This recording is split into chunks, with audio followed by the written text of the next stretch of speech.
You have some question or No, sir, we can talk to them. Just have a video. Hello everyone. This man really helped me uplift the look of my red oxide flooring. It was really bad after the renovation of my house. I really thought I lost it.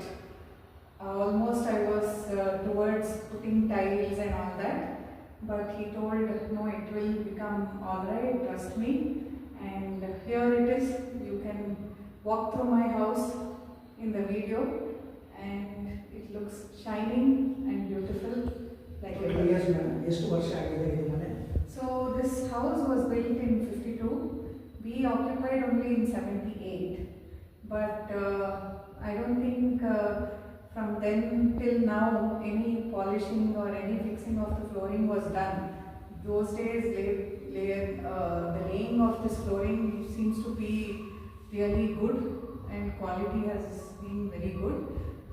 But after renovation it really needed a upgrade.